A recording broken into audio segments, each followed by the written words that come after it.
السلام علیکم ورحمۃ اللہ تعالی وبرکاتہ۔ جیسا کہ ہمارا روزانہ کا جو رمضان المبارک میں تفسیر کا سلسلہ ہے، اعوذ باللہ من الشیطان الرجیم، بسم اللہ الرحمن الرحیم، وَأَسِرُّوا قَوْلَكُمْ أَوِ اجْهَرُوا بِهِ إِنَّهُ عَلِيمٌ بِذَاتِ الصُّدُورِ أَلَا يَعْلَمُ مَنْ خَلَقَ وَهُوَ اللَّطِيفُ الْخَبِيرُ هُوَ الَّذِي جَعَلَ لَكُمُ الْأَرْضَ ذَلُولًا فَامْشُوا فِي مَنَاكِبِهَا وَكُلُوا مِنْ رِزْقِهِ وَإِلَيْهِ النُّشُورُ۔ ترجمہ: اور تم اپنی بات آہستہ کہو یا آواز سے، بے شک وہ تو دلوں کی بات خوب جانتا ہے۔ بندہ مومن کو یہ بتلایا گیا قرآن پاک میں کہ تم اپنی جو باتیں ہیں چاہے آہستہ کہو یا زور سے کہو، اللہ رب العزت اسے جانتا ہے۔ جیسا کہ آپ نے ہو سکتا ہے پہلے کبھی سنا ہو، قرآن پاک کو کچھ حصوں میں تقسیم کیا گیا ہوا ہے۔ کچھ آیتیں ہیں جو مسائل پر ہیں، یعنی جن سے مسئلے نکلتے ہیں، تقریباً وہ 500 آیات ہیں۔ جیسے نماز کا مسئلہ نکلا، قربانی کا مسئلہ نکلا، حج کا مسئلہ نکلا، عمرہ ہے، وراثت کے تعلق سے ہے، نکاح کے تعلق سے ہے، طلاق کے تعلق سے ہے، اخوت و بھائی چارگی کے تعلق سے ہے۔ تو یہ اور باقی کچھ حصہ قصص پر مبنی ہے، یعنی قصوں پر۔ تو آیتوں کا شان نزول ہوتا ہے۔ شان نزول کو ہم شاید سمجھانے کے لیے یہ لفظ بولیں تو اس کا پس منظر، بیک گراؤنڈ، یعنی یہ آیت نازل کس وقت ہوئی اور کیوں ہوئی۔ کافی قرآن پاک کی ایسی آیتیں ہیں جن کا شان نزول ہوتا ہے اور کئیوں کا شان نزول نہیں ہوتا ہے۔ اس آیت کا شان نزول ہے۔ حضرت عبداللہ بن عباس رضی اللہ تعالی عنہما فرماتے ہیں، مشرکین رسول اللہ صلی اللہ علیہ وسلم کے بارے میں باتیں کیا کرتے تھے، اور حضرت جبرائیل علیہ السلام ان کی گفتگو رسول کریم صلی اللہ تعالی علیہ وسلم تک پہنچا دیتے تھے۔ اس پر مشرکین نے آپس میں کہا کہ چپ کے بات کرو تاکہ محمد صلی اللہ علیہ وسلم تک ہماری باتیں نہ پہنچے۔ اللہ اکبر۔ اور یہ بھی فرمایا کہ ان تک بھی نہ پہنچے اور ان کا خدا بھی نہ سن پائے۔ اللہ اکبر۔ کہا ہم آہستہ بات کرتے ہیں تاکہ اللہ بھی ہماری بات کو نہ سن سکے۔ اس پر یہ آیت نازل ہوئی اور انہیں بتایا گیا کہ تم چاہے دھیرے بات کرو چاہے زور سے بات کرو، اللہ رب العزت کی شان بلند و بالا ہے۔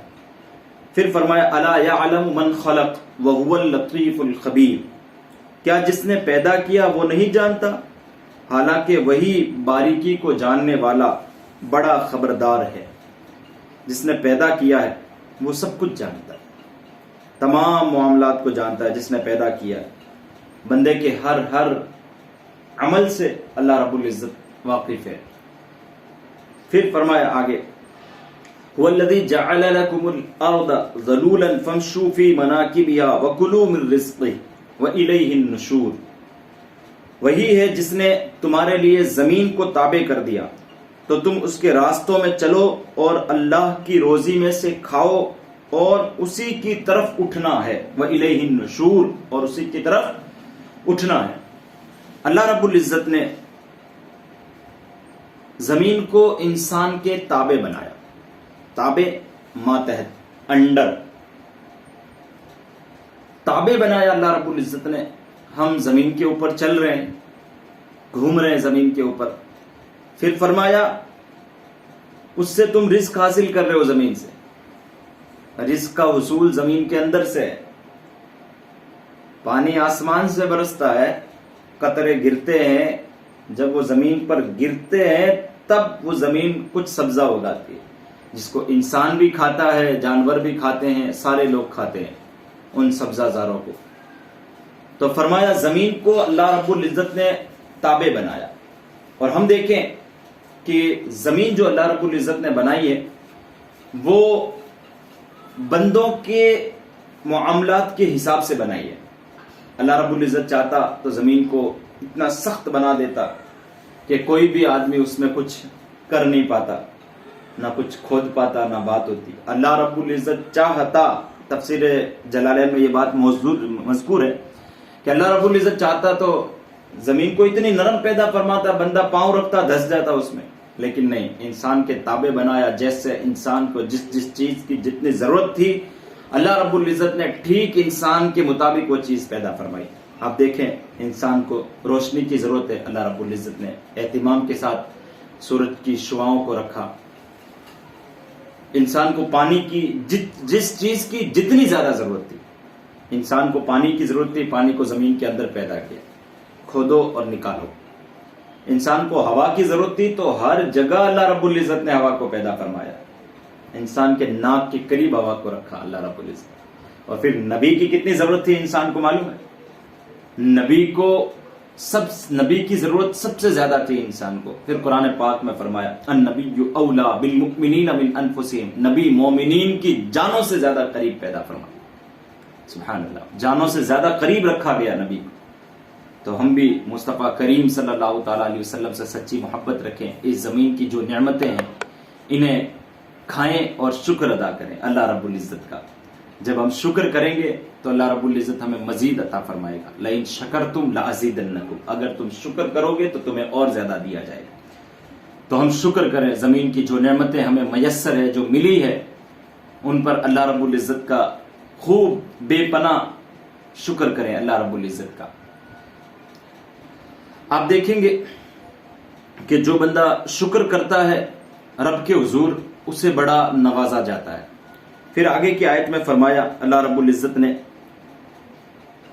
اَأَمِنْتُمْ مَنْ فِي السَّمَاءِ أَنْ يَخْسِفَ بِكُمُ الْأَرْضَ فَإِذَا هِيَ تَمُورُ أَمْ أَمِنْتُمْ مَنْ فِي السَّمَاءِ أَنْ يُرْسِلَ عَلَيْكُمْ حَاسِبًا فَسَتَعْلَمُونَ كَيْفَ نَذِيرٌ، کیا تم اس سے بے خوف ہوگے جس کی سلطنت آسمان میں ہے، اس بات میں کہ وہ تمہیں زمین میں دھسا دے تو وہ زمین اچانک کانپنے لگے، یا تم اس سے بے خوف ہو گئے ہو جس کی سلطنت آسمان میں ہے، اس بات میں کہ وہ تم پر پتھراؤ بھیجے تو تم جلد جان لوگے کہ میرا ڈرانا کیسا تھا۔ اللہ اکبر۔ اس آیت کریمہ میں اللہ رب العزت بندوں کو ڈر دکھا رہا ہے اور بندوں کو بتا رہا ہے کہ اللہ رب العزت قادر ہے، اور اللہ رب العزت کے عذاب سے بندے کو بے خوف نہیں رہنا چاہیے۔ رب تبارک و تعالیٰ کے عذابات کے جو قصص ہیں، کہانیاں ہیں، پرانے زمانے میں لوگوں کو جس طرح سے عذاب دیا گیا تھا، کسی کو ہوا کے ذریعے عذاب دیا گیا، کسی کو پانی کے ذریعے عذاب دیا گیا، کسی کے اوپر پتھر برسائے گئے، طرح طرح کے عذابات ہیں۔ أَفَأَمِنْتُمْ أَنْ يَخْسِفَ بِكُمْ جَانِبَ الْبَرِّ أَوْ يُرْسِلَ عَلَيْكُمْ حَاسِبًا ثُمَّ لَا تَجِدُوا لَكُمْ وَكِيلًا، کیا تم اس بات سے بے خوف ہوگے کہ اللہ تمہارے ساتھ خشکی کا کنارہ زمین میں دھسا دے، یا تم پر پتھر بھیجے پھر تم اپنے لیے کوئی حمایتی نہ پاؤ۔ پھر جب رب تبارک و تعالی ناراض ہو جائے گا، اللہ رب العزت کا اگر عذاب آ گیا تو پھر بندے کے پاس کوئی چارہ نہیں ہوگا بچنے کا، تو بندے کو اللہ رب العزت کی بارگاہ میں عبادت کرتے رہنا چاہیے۔ اللہ رب العزت کی بارگاہ میں یہی دعا ہے کہ مولا قدیر ہمیں کہنے سننے سے زیادہ عمل کی توفیق عطا فرمائے۔ السلام علیکم ورحمۃ اللہ وبرکاتہ۔